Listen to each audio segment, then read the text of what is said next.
Good morning dear student. आज की class में हम लोग सॉल्व करेंगे फिजिक्स के चैप्टर नंबर 5 के जितने भी क्वेश्चन दिए गए हैं डियर स्टूडेंट। टोटल क्वेश्चन का सॉल्यूशन बिल्कुल शानदार तरीके से सॉल्व कराने वाला हूं। डियर स्टूडेंट, मैं गोली की तरह प्रत्येक क्वेश्चन का सॉल्यूशन आपको बताने वाला हूं। बस ध्यान से आप अच्छी तरीके से प्रत्येक क्वेश्चन के कॉन्सेप्ट को समझिएगा। मैक्सिमम डियर स्टूडेंट आपको 1 मिनट के अंदर 3 से 4 क्वेश्चन का मैं सॉल्यूशन बताऊंगा। बिल्कुल गोली की तरह सारे क्वेश्चन का सॉल्यूशन कराने वाला हूं। बस ध्यान से आप 15 से 20 मिनट अच्छी तरीके से प्रत्येक क्वेश्चन के कॉन्सेप्ट को समझो। डियर स्टूडेंट, जहां पर हमें समझाने की ज्यादा जरूरत होगी यानी कि कॉन्सेप्ट सहित आपको बताना होगा, वहां पर मैं आपको पूरी तरह से कॉन्सेप्ट बताऊंगा। नहीं तो मैक्सिमम क्वेश्चन आपके थ्योरेटिकल टाइप हैं, इसीलिए जो भी हमको समय लगेगा क्वेश्चन को पढ़ने में, नहीं तो मैक्सिमम क्वेश्चन को बिल्कुल गोली की तरह आपको मैं सॉल्व कराने वाला हूं। बस ध्यान से प्रत्येक क्वेश्चन के कॉन्सेप्ट को समझिएगा। डियर स्टूडेंट, मैं आपको बार बार बोलता हूं कि आप बिल्कुल अच्छी तरीके से लास्ट के 3 से 4 महीने जरूर दे दीजिए, जिससे आपका आने वाला फ्यूचर जो है सिक्योर हो जाए। क्योंकि डियर स्टूडेंट, यही आपका 3 से 4 महीना आपका डिसाइड करता है कि आपका पॉलिटेक्निक अथवा आईईआरटी कॉलेज में जिस भी ब्रांच से आप एडमिशन लेना चाहते हैं उसमें ले सकते हैं। कब? यदि आप अगले 3 से 4 महीने अपने आप को बिल्कुल डेडिकेशन के साथ अच्छी तरीके से तैयारी में दे देते हैं। बिल्कुल शानदार तरीके से मैं सारी चीजों को कवर कराते हुए चल रहा हूँ। बस डियर स्टूडेंट, आप ध्यान से अच्छी तरीके से हमारे प्रत्येक क्लासेस लेते जाइए। मैं 100% गारंटी के साथ कहता हूँ कि आपको कहीं से भी किसी भी प्रकार का डाउट और कंफ्यूजन नहीं होगा। चाहे आप पॉलिटेक्निक एंट्रेंस एग्जाम दे रहे हो या आईईआरटी एंट्रेंस एग्जाम दे रहे हो, दोनों ही एग्जाम आप छोड़ कर आओगे, इस बात की मैं गारंटी देता हूं। यदि आप प्रत्येक क्लास अच्छी तरीके से लेते होंगे तो आप आईईआरटी में तो टॉप 100 रैंक के अंदर लाएंगे। जैसा कि मैंने आपको बताया था कि आईईआरटी एंट्रेंस एग्जाम 2023 में भी मैक्सिमम स्टूडेंट हमारे सिलेक्टेड हैं। 7 रैंक वाले, 9 रैंक वाले, 12 रैंक वाले, मतलब हर टाइप के स्टूडेंट आपको देखने को मिलेंगे। उसी प्रकार से मैक्सिमम स्टूडेंट का सिलेक्शन पॉलिटेक्निक कॉलेजों में भी हुआ है। पॉलिटेक्निक और आईईआरटी दोनों क्रैक किए हैं, तो आप भी ऐसा कर सकते हैं। लेकिन करना क्या होगा, आपको सारी क्लासेस बिल्कुल अच्छी तरीके से ध्यान से समझते हुए चलना होगा। तो हम लोग स्टार्ट करेंगे डियर स्टूडेंट आज की क्लास को। प्रत्येक क्वेश्चन के कॉन्सेप्ट को आप बिल्कुल ध्यान से समझिएगा। 15 से 20 मिनट आपका दिल और दिमाग इस व्हाइट बोर्ड पर होना चाहिए, जिससे आपको सारी चीजों का कॉन्सेप्ट अच्छी तरीके से समझ में आ सके। इस बात का मैं गारंटी देता हूं डियर स्टूडेंट, यदि आप पूरी क्लासेस अच्छी तरीके से लेते हो तो क्लास में ही आपको सारी चीजें बिल्कुल शानदार तरीके से क्लियर हो जाएंगी। तो देखिएगा डियर स्टूडेंट, क्वेश्चन नंबर 1। तो क्वेश्चन नंबर 1 आपसे पूछा गया है कि किसी भी पिंड में घुमाव की क्रिया का कारण है। तो किसी भी पिंड में घुमाव की क्रिया का कारण क्या होता है? बल होता है। जैसे कोई भी पिंड है, उस पिंड को हम अपने बल के द्वारा ही घुमा सकते हैं, उठा सकते हैं, गिरा सकते हैं। तो किसी भी पिंड में घुमाव की क्रिया का जो मेन कारण होता है वो आपका बल होता है। इस तरीके से क्वेश्चन नंबर 1 का ऑप्शन नंबर बी सही हो जाएगा। क्वेश्चन नंबर 2 आपका है, एसआई प्रणाली में बल आघूर्ण का मात्रक होता है। तो एसआई प्रणाली में बल आघूर्ण का मात्रक क्या होता है? न्यूटन मीटर होता है। क्या होता है? न्यूटन मीटर होता है। क्योंकि बल आघूर्ण टाउ बराबर क्या होता है? F इनटू का D। तो फोर्स की यूनिट आपका न्यूटन हो जाएगी और डिस्टेंस की आपकी यूनिट मीटर हो जाएगी। तो इस तरीके से बल आघूर्ण का जो मात्रक होगा वो आपका न्यूटन मीटर हो जाएगा। ठीक है, यानी कि क्वेश्चन नंबर 2 का ऑप्शन नंबर ए सही हो जाएगा। देखिएगा डियर स्टूडेंट, क्वेश्चन नंबर 3 को भी, जो कि डिफिनीशन से पूछा गया है। बोला गया है कि किसी बिंदु के परितः किसी बल का आघूर्ण उस बल के परिमाण तथा उसकी क्रिया रेखा की लंबवत दूरी के बराबर होता है, दोगुना होता है या आधा होता है। तो मैंने आपको क्या बताया था? किसी बिंदु के परितः जो आपका बल आघूर्ण होता है, बल के परिमाण और क्रिया रेखा की लंबवत दूरी के गुणनफल के बराबर होता है। जैसा कि आप देख सकते हैं, बल के परिमाण और क्रिया रेखा की लंबवत दूरी के गुणनफल के बराबर होता है। यानी कि क्वेश्चन नंबर 3 का ऑप्शन नंबर जो है सी सही हो जाएगा। क्वेश्चन नंबर 4 आपसे पूछा गया है, बलयुग्म का आघूर्ण होता है। तो बलयुग्म का आघूर्ण क्या होता है? बलयुग्म का आघूर्ण बराबर होता है बल गुणे बलयुग्म का भुजा। बलयुग्म का आघूर्ण बराबर क्या होता है? बल गुणे बलयुग्म की भुजा। यानी कि क्वेश्चन नंबर 4 का ऑप्शन नंबर सी सही हो जाएगा। क्वेश्चन नंबर 5 में आपसे पूछा गया है कि बल आघूर्ण की बीमा क्या होगी। जैसा कि मैंने आपको पहले ही क्लास में बताया था कि बल आघूर्ण की बीमा भी आपसे पूछा जा सकता है। तो देखना बीमा कैसे निकालोगे। तो देखो, फोर्स बराबर क्या होता है? बल बराबर क्या होता है? द्रव्यमान गुणे त्वरण, और ये आपका डिस्टेंस है तो डिस्टेंस ही रखो। अब देखो, द्रव्यमान का मात्रक क्या होता है? किग्रा होता है, और त्वरण का मात्रक क्या होता है? मीटर प्रति सेकंड स्क्वायर होता है, और डिस्टेंस का मात्रक भी मीटर हो जाएगा।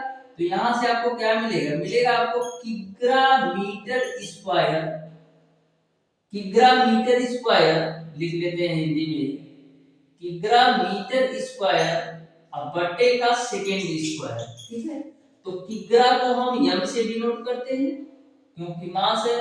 अब मीटर को हम एल से, तो एल स्क्वायर हो जाएगा, सेकेंड का स्क्वायर तो ऊपर ले जाएंगे तो टी पे पावर माइनस का 2 हो जाएगा, क्योंकि सेकेंड को हम टी से डिनोट करते हैं। इस तरीके से बल आघूर्ण का जो बीमा होगा ml स्क्वायर टी पे पावर माइनस का 2 होगा।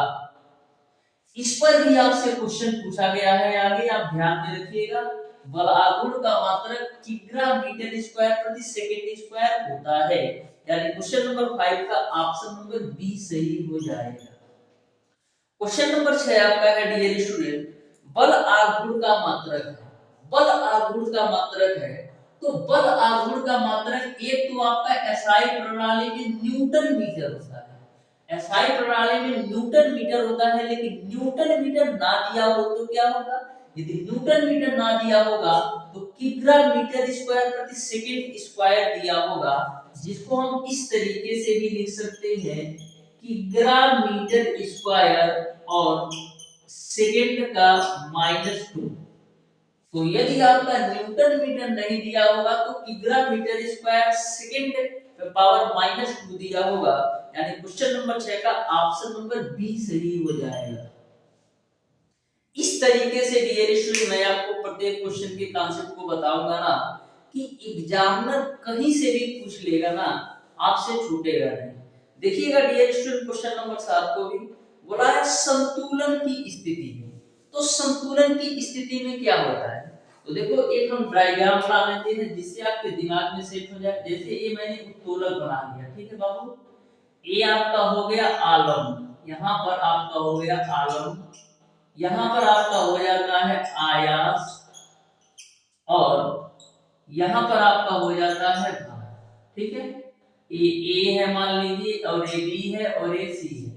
तो ए से बी तक की जो दूरी होती है, ये आपका क्या होता है? आयास भुजा। क्या होता है? आयास भुजा। और बी से सी तक की जो दूरी होती है, ये आपका क्या होता है? भार भुजा। क्या होता है? भार भुजा। तो संतुलन की स्थिति में होता क्या है? संतुलन की स्थिति में डियर स्टूडेंट, आपका आयास भुजा गुणे आयास बराबर होता है भार भुजा गुणे भार। मैंने क्या बताया था? संतुलन की स्थिति में आयास भुजा गुणे आयास बराबर होता है भार भुजा गुणे भार। तो देखिए कौन से ऑप्शन में दिया है, तो आपको ऑप्शन नंबर बी में दिया है आयास गुणे आयास भुजा बराबर भार गुणे भार भुजा। यानी क्वेश्चन नंबर 7 का ऑप्शन नंबर बी सही हो जाएगा। तो हमेशा ध्यान में रखिएगा, उत्तोलक के संतुलन की स्थिति में आयास भुजा गुणे आयास बराबर भार भुजा गुणे भार होता है। क्वेश्चन नंबर 8 को आप बिल्कुल ध्यान से समझिएगा। बिल्कुल सिंपल क्वेश्चन पूछे जाते हैं, बस आपको बेसिक पता होना चाहिए, तो सारे क्वेश्चन को बिल्कुल आप शानदार तरीके से सॉल्व करके आओगे। तो क्वेश्चन नंबर 8 को आप ध्यान से देखिएगा। बोला है प्रथम वर्ग का उत्तोलक नहीं है। क्वेश्चन को ध्यान से पढ़िएगा। बोला है प्रथम वर्ग का उत्तोलक नहीं है। ऑप्शन नंबर ए दे रखा है कैंची, ऑप्शन नंबर बी आपको दे रखा है प्लास, ऑप्शन नंबर सी आपको दे रखा है भार उठाने का क्षण, और ऑप्शन नंबर डी आपको दे रखा है सरौता। तो जो आपका सरौता होता है ना डियर स्टूडेंट, ये प्रथम वर्ग का उत्तोलक नहीं है, यानी कि क्वेश्चन नंबर 8 का ऑप्शन नंबर डी सही हो जाएगा। प्रथम वर्ग का उत्तोलक आपका सरौता नहीं है। द्वितीय वर्ग का उत्तोलक है। तो द्वितीय वर्ग का उत्तोलक क्या है? नींबू निचोड़ने की जो मशीन आपकी आती है ना डियर स्टूडेंट, वो आपका द्वितीय वर्ग का उत्तोलक है। क्वेश्चन नंबर 10 आपका है तृतीय वर्ग का उत्तोलक नहीं है। तो तृतीय वर्ग का उत्तोलक कौन सा नहीं है? तो जो आपका कूड़ा ढोने की गाड़ी होती है ना डियर स्टूडेंट, ये आपका तृतीय वर्ग का उत्तोलक नहीं है। जो आपका कूड़ा ढोने की गाड़ी आती है, ये आपका तृतीय वर्ग का उत्तोलक नहीं है। जो आपका कूड़ा ढोने की गाड़ी होती है, द्वितीय वर्ग का उत्तोलक होता है। इस तरीके से क्वेश्चन नंबर 10 का ऑप्शन नंबर डी सही होगा। क्वेश्चन नंबर 11 आपका डियर स्टूडेंट, बेलन का गुरुत्व केंद्र होता है। तो बेलन का गुरुत्व केंद्र कहाँ होता है? बेलन का जो गुरुत्व केंद्र होता है डियर स्टूडेंट, अक्ष के मध्य बिंदु पर होता है। यानी क्वेश्चन नंबर 11 का ऑप्शन नंबर सी सही हो जाएगा। क्वेश्चन नंबर 12 आपका है ठोस गोले का गुरुत्व केंद्र कहाँ होता है? तो जो आपका ठोस गोला होता है ना, उसका गुरुत्व केंद्र 1/4 भाग पर होता है। हमेशा ध्यान में रखिएगा, ठोस गोले का जो गुरुत्व केंद्र होता है 1/4 भाग पर होता है। यानी क्वेश्चन नंबर 12 का ऑप्शन नंबर बी सही हो जाएगा।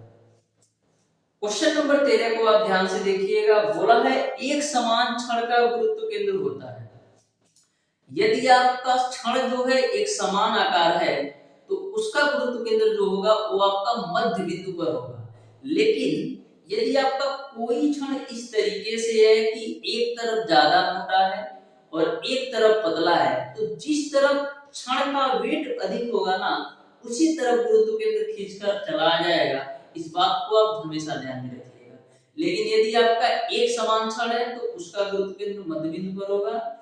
यदि ऐसा कोई क्षण है जिसमें एक तरफ भार अधिक है और एक तरफ भार कम है, तो भार की ओर जो है ना गुरुत्व केंद्र आपका खिसक जाता है। यानी कि क्वेश्चन नंबर 13 का ऑप्शन नंबर ए सही हो जाएगा। क्वेश्चन नंबर 14 आपका है कोई गाड़ी पलट जाएगी। तो कोई गाड़ी कब पलटेगी? कोई गाड़ी तभी पलटेगी जब उसका गुरुत्व केंद्र आधार के बाहर हो जाता है। चाहे आपकी कोई भी गाड़ी होती है, तभी पलटती है जब उसका गुरुत्व केंद्र है ना आधार से बाहर चला जाता है, तो गाड़ी आपकी पलट जाती है। यानी कि क्वेश्चन नंबर 14 का ऑप्शन नंबर बी सही हो जाएगा।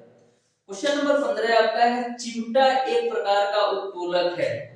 तो सबसे पहले आपको ये समझना है कि चिमटा जो है किस प्रकार के उत्तोलक का उदाहरण है। तो जो आपका चिमटा होता है ना डियर स्टूडेंट, ये आपका तृतीय वर्ग का उत्तोलक का उदाहरण है। जो आपका चिमटा होता है डियर स्टूडेंट, ये आपका तृतीय वर्ग का उत्तोलक का उदाहरण है। तो तृतीय वर्ग के उत्तोलक में होता क्या है? तृतीय वर्ग के उत्तोलन में डियर स्टूडेंट, आपका आयास बीच में होता है और एक तरफ आलम्ब होता है और एक तरफ भार होता है। जैसा कि मैंने आपको टिक भी बताया था कि आलसी भाई से आस। आलसी का मतलब है आलम्ब, जो कि प्रथम वर्ग के उत्तोलन में बीच में होता है। भाई से मतलब है भार, जो कि द्वितीय वर्ग के उत्तोलक के बीच में होता है। और आस से मतलब है आयास, जो कि तृतीय वर्ग के उत्तोलक के बीच में होता है। इस तरीके से मैंने सारे कॉन्सेप्ट आपको पहली ही क्लास में बताया था। जो भी स्टूडेंट इस चैप्टर का पहली क्लास नहीं देखे हैं, जरूर देख लेना। बिल्कुल शानदार तरीके से सारी चीजों को क्लियर कराया है। तो आपको क्या समझ में आया कि जो आपका चिमटा है तृतीय वर्ग के उत्तोलक का उदाहरण है, और तृतीय वर्ग के उत्तोलक में आयास आपका बीच में होता है और एक तरफ आपका आलम्ब होता है और एक तरफ आपका भार होता है। यानी कि क्वेश्चन नंबर 15 का ऑप्शन नंबर सी सही होता है। क्वेश्चन नंबर 16 आपका है किसी वस्तु का गुरुत्व केंद्र वह बिंदु है जिस पर।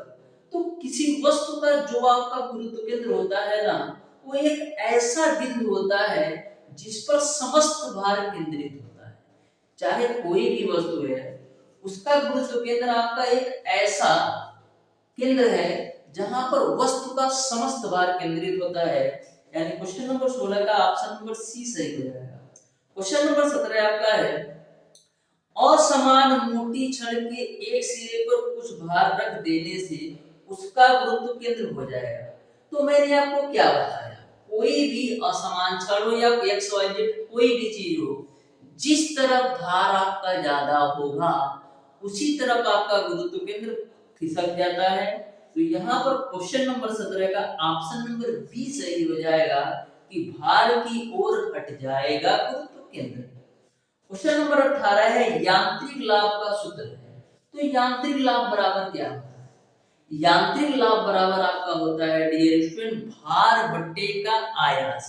यानी कि क्वेश्चन नंबर 18 का ऑप्शन नंबर ए सही हो जाएगा। क्वेश्चन नंबर 19 में आपको डायरेक्ट फार्मूला ही पूछ लिया गया है कि बल आघूर्ण टाउ, बल F तथा R के बीच संबंध क्या है? तो टाउ बराबर क्या होता है? टाउ बराबर आपका होता है F इंटू का R। ये मत समझना R की जगह D क्यों नहीं लिखा, R की जगह D भी लिख सकते हो। D या R का क्रिया रेखा की लंबवत दूरी चाहे आप D से डिनोट करो या R से डिनोट करो, बात बराबर है, ठीक है ना। तो इस तरीके से क्वेश्चन नंबर 19 का ऑप्शन नंबर बी सही है। क्वेश्चन नंबर 20 में आपसे पूछा गया है कि यांत्रिक लाभ 1 से कम होता है।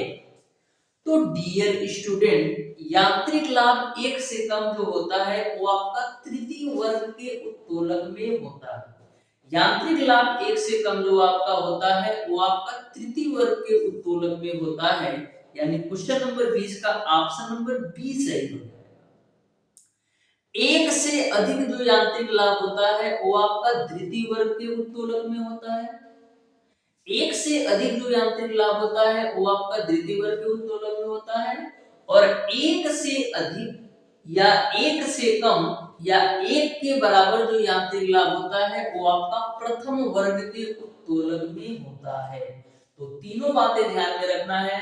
प्रथम वर्ग के उत्तोलक में जो यांत्रिक लाभ होता है 1 से अधिक, 1 से कम या 1 के बराबर होता है। और जो द्वितीय वर्ग का उत्तोलक होता है इसमें यांत्रिक लाभ सदैव 1 से अधिक होता है। और जो आपका तृतीय वर्ग का उत्तोलक होता है इसमें यांत्रिक लाभ सदैव 1 से कम होता है। क्वेश्चन नंबर 21 को आप ध्यान से देखिएगा। बोला है यांत्रिक लाभ 1 से अधिक होता है। तो यांत्रिक लाभ 1 से अधिक किसमें होता है? तृतीय वर्ग के उत्तोलक में। यानी क्वेश्चन नंबर 21 का ऑप्शन नंबर ए सही हो जाएगा। क्वेश्चन नंबर 22 आपका है, समांतर चतुर्भुज का गुरुत्व केंद्र स्थित होता है। तो समांतर चतुर्भुज का गुरुत्व केंद्र कहाँ स्थित होता है? तो समांतर चतुर्भुज का जो गुरुत्व केंद्र होता है विकर्णों के मध्य बिंदु पर होता है। यानी क्वेश्चन नंबर 22 का ऑप्शन नंबर बी सही हो जाएगा। विकर्णों के मध्य बिंदु पर कहो या विकर्णों के कटान बिंदु पर, क्योंकि समांतर जो चतुर्भुज होता है डियर स्टूडेंट आपका इस तरीके से कुछ होता है, ठीक है ना, आपका इस तरीके से कुछ होता है। तो विकर्णों का कटान बिंदु कहो या मध्य बिंदु यही तो आएगा, ठीक है ना। क्वेश्चन नंबर 23 को देखिएगा। गोददानी शंकु आकार की बनाई जाती है। तो गोददानी जो है शंकु आकार की इसलिए बनाई जाती है जिससे उसका गुरुत्व केंद्र जो है ना बिल्कुल नीचे रखा जाए या नीचे रखने का प्रयास में गोददानी जो है शंकु के आकार की बनाई जाती है। यानी क्वेश्चन नंबर 25 का ऑप्शन नंबर ए सही हो जाएगा। क्वेश्चन नंबर 23 था। क्वेश्चन नंबर 24 आपका है, पहाड़ी पर चढ़ते समय मनुष्य आगे झुककर चलता है जिससे उसके शरीर का गुरुत्व केंद्र। तो कभी भी आप देखते होंगे, कभी भी आप ऊंचे प्लेस पर जाते हैं या सीढ़ियों पर, नॉर्मल समझ लो कि सीढ़ी पर जब चढ़ते हो तो आगे झुककर क्यों चलते हो? तो यहाँ पर जो मेन कारण होता है ना डियर स्टूडेंट आगे झुककर चलने का, गुरुत्व केंद्र का। चाहे आप किसी भी ऊंचे प्लेस पर यदि आप जाते हो तो आगे झुककर चलते हो। तो आगे झुककर चलने का जो मेन वजह होता है गुरुत्व केंद्र को बनाए रखने के लिए। तो आगे झुक के चलने से जो आपका गुरुत्व केंद्र होता है ना, दोनों पैरों के बीच बना रहता है। यानी कि क्वेश्चन नंबर 24 का ऑप्शन नंबर सी सही हो जाएगा। क्वेश्चन नंबर 25 आपका है रस्सी पर चलता हुआ नट कौन से संतुलन पर है। कोई भी एक रस्सी है, उस पर एक चलता हुआ नट कौन से संतुलन में है, तो अस्थायी संतुलन में है, क्योंकि वो अपनी प्रारंभिक अवस्था में नहीं बल्कि उससे अलग अवस्था में चल रहा है। यानी कि क्वेश्चन नंबर 25 का ऑप्शन नंबर ए सही होगा। क्वेश्चन नंबर 26 आपका है भौतिक तुला तथा दंड तुला का कार्य आधारित है। तो भौतिक तुला हो चाहे दंड तुला हो, दोनों का जो कार्य होता है आघूर्ण के सिद्धांत पर होता है।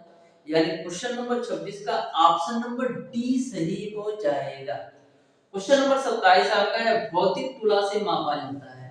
तो भौतिक तुला से आप क्या मापते हो? जो दर्जिया होता है इससे क्या मापते हो? द्रव्यमान ही तो मापते हो। तो भौतिक तुला से हम लोग द्रव्यमान का मेजरमेंट करते हैं। यानी क्वेश्चन नंबर 27 का ऑप्शन नंबर ए सही हो जाएगा। इस तरीके से डियर स्टूडेंट आज की क्लास में मैंने आपको बताया है बल आघूर्ण के क्वेश्चन नंबर 21 से लेकर के क्वेश्चन नंबर 27 तक के सारे प्रश्नों का सॉल्यूशन।